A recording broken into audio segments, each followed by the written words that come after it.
Welcome back, guys. Hopefully you checked out my first video where I explained how I actually ruptured my Achilles tendon. This is my second video, so I've been kind of thinking about how I would actually record and document everything. I watched other people. Some folks have gone week by week. Other people have gone every few weeks. So for me, I'm actually going to document my journey by milestones. So obviously April 19th was the day that I had my injury. 2 days later, I went to the doctor, got an x-ray, next day MRI, casted. So I actually ended up being in the cast for 3.5 weeks. So just last Thursday, I got the cast removed, and at first we thought that the protocol was going to be a second cast for an additional 3 to 4 weeks. But my doctor cleared me, and I am now in a walking boot with 3 wedges. So that's a huge milestone. And today I actually had my first therapy session. So once again, another milestone. So I'm going to document my journey and my process with milestones.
I didn't ask you want to keep this.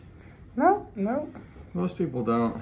You know, it used to be, I think, back in the day, pretty cool thing, but you let me know, okay? Alright.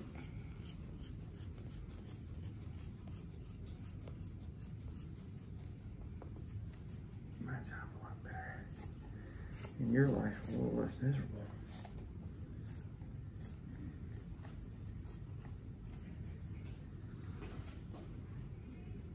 Not ticklish, are you?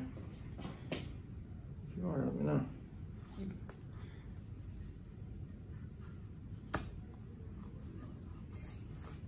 That wasn't until I promise. Oh, I think I would have felt that for sure. Like, ah! So, And this is my trophy to show for it, so. there you are. There's your leg. Oh, it feels so good to be free. Left me with some gauze and alcohol so I can clean my foot and my leg, and it just feels amazing. If I could, I'd just hop down and run away. All right, so good news. I get to go to my walking boot today. And in a rush to get out the house to get here on time, I actually forgot it. So we're gonna patch up the cast, and then when I get home, I can put the walking boot on. Oh, I'm so happy. You can't even see me smile. All right, so as you guys can see, they wrapped the cast back up because I was not anticipating on getting the cast off today, so I didn't bring my boot. But here's the boot. So they've kind of secured the cast on with an ace bandage. So I'm gonna go ahead and get this off, get my walking boot, and start enjoying that. So there we go. I had my first physical therapy session, and I'm really stoked, really excited, and I'm really looking forward to the future. As of right now, my doctor, he's on par with my thoughts, and we're gonna attack this pretty aggressively. So we're going through a protocol of early weight bearing.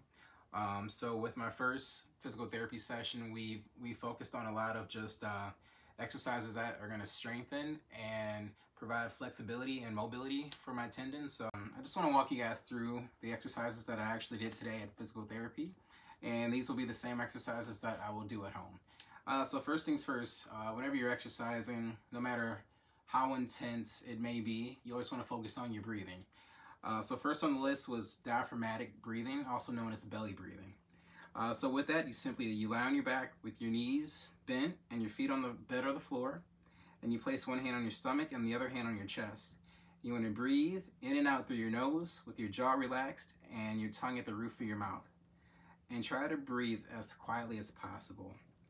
As you inhale, your belly and your lower rib cage should expand. And as you exhale, your belly should compress.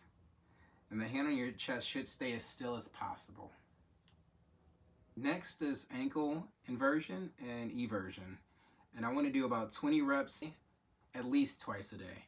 And obviously, depending on how my Achilles is feeling, I will increase that number, and if it's not feeling it, then I will definitely increase or decrease that number, I'm sorry. And I will then follow up with ankle plantar flexion, and that's 20 reps at least twice a day. Next, we worked on inverted wall sit. So lay on your back with your legs on the wall. Get as close as you can to the wall, making sure your tailbone stays flat on the ground, knees are straight, and toes are pulled back towards you. Hold this position and take 10 belly breaths as you relax. While we're in this position, we will also do ankle pumps. And the way I remember this, since I'm a race car driver, is to pump the gas pedal or press on the gas pedal. Next is the bretzel. To me, it was like a yoga pose that was very painful, mixed with just being ran over by a bus with a little, I don't know. So for the bretzel, you want to lay on your side with your neck supported. Draw your knee up towards your chest. Assuming that you're lying on your right side, hold your left knee close to your body with your right hand. Reach back with your right leg, bringing your thigh as far back as possible. Try to grasp your ankle, your right ankle, with your left hand. Once you're in position, the next step is a maximal shoulder rotation. If you're lying on your right side, try to turn your body towards your left as far as you can. And the important thing during the bretzel is to focus on that belly breathing. So each time that you take a breath, you want to try to melt into that position, melt into the floor. The last thing that we focused on was the seated hip hinge. So with this, you want to sit down with your hands in front of you, keeping your hips and your feet in place. Keep your back as flat as possible and reach down to the ground in front of you and return to the start position. So this position kind of reminds me of a deadlift. So you just want to make sure that your back stays straight as you go down and as you come back up. Part of the reason I feel really confident with my physical therapy session is that I'm going to the sports clinic in St. Louis that also treats the St. Louis Cardinals, so the Major League Baseball team. So that just gives me the confidence going forward, and the team of doctors and the team of physical therapy there, or therapists, I'm sorry. So, you know, if they're working on professional sports athletes, they can do wonders for just an average guy like me. So all of my exercises that we focused on today, it's about strengthening and mobility, and also adding flexibility, not to just my injured leg, but to my entire body. We did some measurements today, and I am not as flexible as I should be. My physical therapist, she was kind of impressed at how non-flexible I am. And I kind of told her, I was like, hey, have you ever seen a cheetah stretch before it takes on a gazelle? It just does work. That's what I do. But the funny thing is, actually the day I ruptured my Achilles, I actually stretched. So funny how that all worked out. Hopefully this video has been helpful. If you guys have any questions, please comment below. Please like, subscribe, and share. Thank you.